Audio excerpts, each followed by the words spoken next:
Ready? How many ways can you keep a steady beat? How many ways Can you keep the kettle boiling?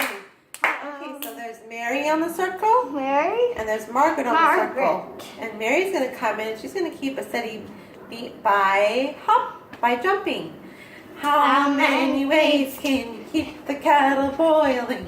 How many ways can you keep the kettle boiling? So now Mary goes back out onto the circle. Ow. And now Margaret's going to come in the circle. And Margaret's going to clap to keep the steady beat. How many ways can you keep the kettle boiling? How many ways can you keep the kettle boiling? Now Margaret's going to go back out onto the circle. And now Kevin and I are going to march in place to keep the kettle boiling. How many ways can you keep the kettle boiling? How many ways can you keep the steady beat? This is called a steady beat.